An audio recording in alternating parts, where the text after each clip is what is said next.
মায়েরা যদি 4টা কাজ করতে পারে তারা জান্নাতে হয়ে যাবে। এই 4টা কথা আপনাদের বলবো না বলি। 1 নম্বর কাজ হলো আমার নবী বিশ্বনবী পর্দা করবে। পর্দা কাকে বলে? বিশ্বনবী সাল্লাল্লাহু জানিয়েছে পর্দা হলো ওই মহিলারা পর্দা করবে যাদের চুল দেখাবে না, যাদের পায়ের গোড়ালি দেখাবে না, মুখ দেখাবে না, পিঠ দেখাবে না, অঙ্গ প্রত্যঙ্গ দেখাবে না, শুধুমাত্র চেহারা আর হাতটা দেখানোর অনুমতি আছে, বাকি আর কোনো জায়গা দেখানোর অনুমতি নাই। কোন মহিলা যদি একটা চুল যদি বেগুনা কোনো পুরুষকে দেখিয়ে দেয়, আল্লাহ নবী বলেছেন 70 বছর ধরে তাকে জাহান্নামের আগুনের কাছে টাঙিয়ে রাখা হবে। 2 নম্বর আমার মেয়েরা যারা পর্দার সাথে চলে তাদের সম্মানটা কম না বেশি? জোরে বলো কম না বেশি? বেশি। আমার যখন গাড়ি ছিল না, কি বুঝলেন, সোজা করে আমি উঠলাম, স্বামী স্ত্রী দুজনাই উঠেছি, তখন বাচ্চা কাচ্চা হয় নাই। তো এই বাসে স্টেট বাস, বালুরঘাট লাইনের যে বাস আছে না, ওই বাসে উঠেছি। আল্লাহু আকবার। এত ভিড়, 10টার সময় সব ম্যাডাম আর শিক্ষকরা সব উঠেছে, জায়গা নাই। আমার স্ত্রী বুরখা পরে আছে, এবার দাঁড়িয়ে আছি।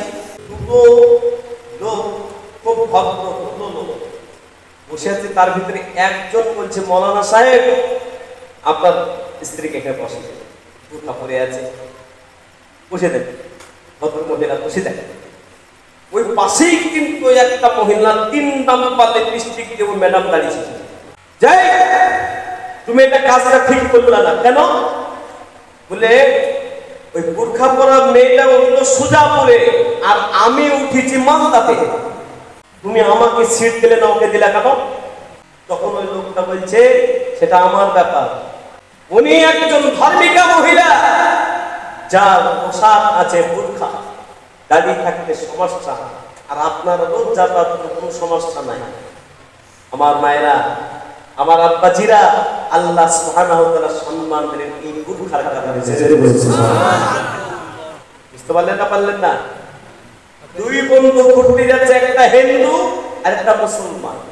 হিন্দু বন্ধু বলছে, তোদের ধর্মের একটা জিনিস খুব ভালো আর একটা বড় খারাপ। বলে ভালো নাকি? কুরবানির সময়তে কুরবানির গোশত করে 3 ভাগ করে, 1 ভাগ আত্মীয় স্বজন, 1 ভাগ গ্রামবাসী ফকির মিসকিনকে দেয়, 1 ভাগ নিজে খায়। এটা খুব ভালো লাগে। বলে খারাপ কোনটা? তো বলছি খারাপ এটা লাগে, সব থেকে খারাপ লাগে মেয়েরা যারা বুরখা পরে। বলে তাই দেখে সব দাঁড়া, পকেট থেকে 5 টাকা বের করে 5টা চকলেট নিয়ে এসে দিতে যাচ্ছে। লে, পোশাকটা ছাড়িয়ে নে। নিতে গেছে, আর সঙ্গে সঙ্গে ওই মানে চকলেটটা মাটিতে পড়ে গেছে। মাটিতে পড়ে গেলে ধুলাবালি লাগবে না? ধুলাবালি দিয়ে ওই চকলেটটা উঠে বন্ধুকে দিতে, হিন্দু বন্ধুকে দিতে। যাই, ধুলাবালি ওলা চকলেট দিছিস কেন? ধুলাবালি চকলেট পছন্দ না? তাহলে বেগুনা যারা পর্দা না করে ঘুরে তাদের পছন্দ হয়। তখন ওর উপর ভেঙে গেছে যে চকলেটটা ক্যারের ভিতরে থাকে ওই চকলেটটা যেমন দাম, যে কলাটা বিনানো থাকে না, যে কলাটা খোসার সঙ্গে থাকে কলাটার যেমন দাম, বিনানো কলার যেমন বিক্রি হবে না। বিনানো কলা যদি ওখানে ঝুড়িতে করে বিক্রি হবে, জেনে বলো হবে না। ঠিক বুঝতে পেরে ওই বেধর্মী বন্ধু সঙ্গে সঙ্গে ইসলাম গ্রহণ করেছিল। এ মায়েরা, নবীজি বলেছেন, কোন মহিলা যখন পর্দার সাথে চলবে মাটি পর্যন্ত তার জন্য মাগফিরাতের দোয়া করে। জেনে বলুন, মাটি পর্যন্ত তার জন্য দোয়া করে। কোন মহিলা যখন পর্দার সাথে চলে, রাস্তার ধারে যদি পুকুর থাকে, পুকুরের মাছ পর্যন্ত মাগফিরাতের দোয়া করে, পিঁপড়া পর্যন্ত মাগফিরাতের দোয়া করে। আর যারা বেপরদায় চলে, পিঁপড়া পর্যন্ত আল্লাহকে বলে, আল্লাহ যেদিন তোমার কাছে আসবে, অর্থাৎ কবরে আসবে, সেদিন তুমি আমার জুবানটাকে আল্লাহ এমন ধারালো বানাও যে ধারালো আমি পিঁপড়া আমি তার শরীরে অঙ্গ প্রত্যঙ্গকে আমি যেন কাটতে পারি। মাছ পর্যন্ত বদদুয়া করে। মাটি বলে আল্লাহ যেদিন আমার পেটেতে আসবে কবরে আসবে আমি মাটি সেদিন আমি দুই দিক থেকে মারবো চাপো। মায়ের আমার আল্লাহ পাক যখন আমাদের ইসলাম ধর্ম দিয়েছে এই ইসলাম ধর্মকে আমরা পর্দার সাথে চলবো। আমার মায়েরা বোনেরা 2 নম্বর হলো নবী সাল্লাল্লাহু আলাইহি সাল্লাম বললেন 5 ওয়াক্ত নামাজ যারা পড়বে।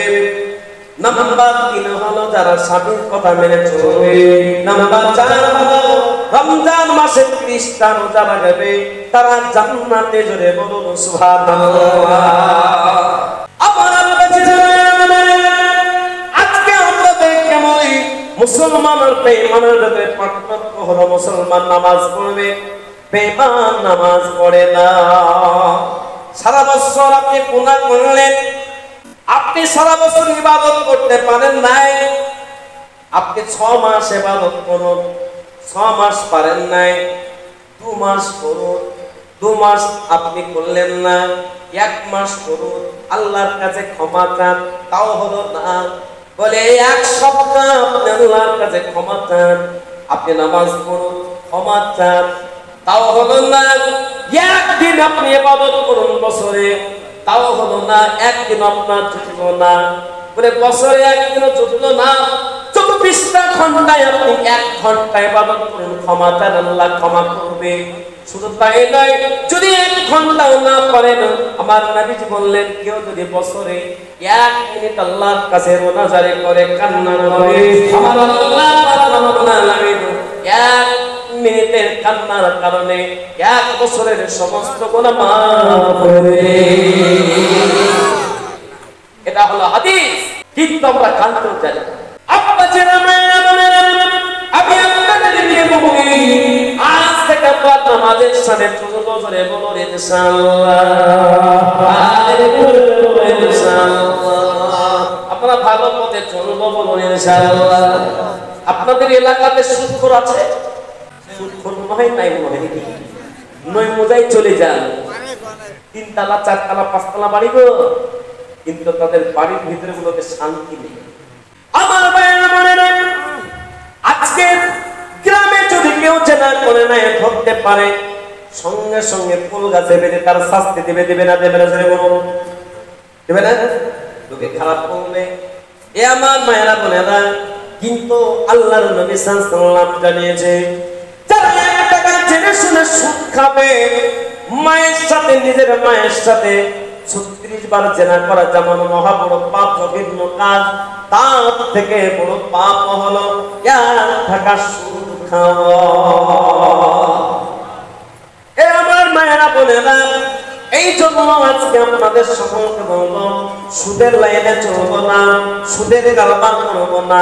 আল্লাহ যে অবস্থাতে যেভাবে রেখেছে এইভাবে আল্লাহ সুদ করতে চলবো জোরে বলুন ইনশাআল্লাহ। অতি চালাকের গলায় দড়ি বুঝতে না। আগেকার জামানাতে লোকটা কোথায় পায়খানা করতো জানেন তো? এই কোথায় পায়খানা করতো? মাঠে মাঠে মাঠে, বুঝলেন না? তাও আমরা দেখিনি আমাদের বাপ দাদাকে মনে হয় মাঠে গেছে, আমরা দেখিনি। তো মাঠে পায়খানা করতে গেছে বদনামি, কি নিয়ে জোরে বলুন? বদনামি। আর বদনামি পায়খানা করতে বদনা হলো ফুটা। পায়খানা করে পায়খানা পরিষ্কার করার জন্য পানি ঢাল দিতে পারি নাই। বদনাকে বলছে বদনা তুই আমার কাছে ঠকে দিলি, কালকে দেখবো তুই কেমন ঠকাস। কালকে সকালবেলা ফের হাইটে গেছে, বুঝলেন কিনা? ফের পায়খানা করতে গেছে, আর পায়খানা করতে গিয়ে বললেন আগে পানি খরচ করবো তারপর হাজির। বুঝলেন? এবার বললেন এই পানি খরচ করে হেগেছে, আবার বলছে এই রে বদনা তুই আবার আমাকে ঠকে দিলি। বুঝতেন না? তো কিছু লোক আছে অতি চালাক, হাত তুলবে না বলে এইরকম জলসা করলে আর গান বাজনা শুনতে পাবো না, মোবাইল দেখতে পাবো না, এ আপনার প্রতি বছর চলবে না। আপনারা যারাই সকলে হাত তুলছেন জানবেন আগামী বছর এই মজলিস পাবো এই গ্যারান্টি আছে।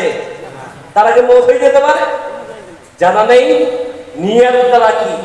নবীজি বলেছেন আলিম হও না হতে কালিমে না হলে দিনের কথা শোনো বলো, আল্লাহ যদি কবুল করে নেয় আল্লাহ জান্নাতের ঘর বানিয়ে দিবে। বলুন সুবহানাল্লাহ।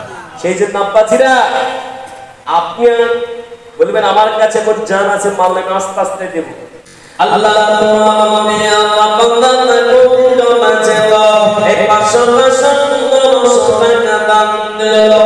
আল্লাহ জিয়াসাতে চলে মতা এ দানকে গ্রহণ করো তুমি দয়াবান। আমিন আমিন সুম্মা আমিন। এ পদে দোয়া গ্রহণ করো রব্বুল আলামিন। তুমি সাথে তুমি আমার তুমি আল্লাহ কবুল করে নাও তুমি আল্লাহ। কত টাকা তুমি থেকে চলে গেল, মত হয়ে গেল, টাকা সঙ্গে যাবে না, মোবাইল সঙ্গে যাবে না। তাই আল্লাহ মানাবা, তাই আপনাদেরকে বলবো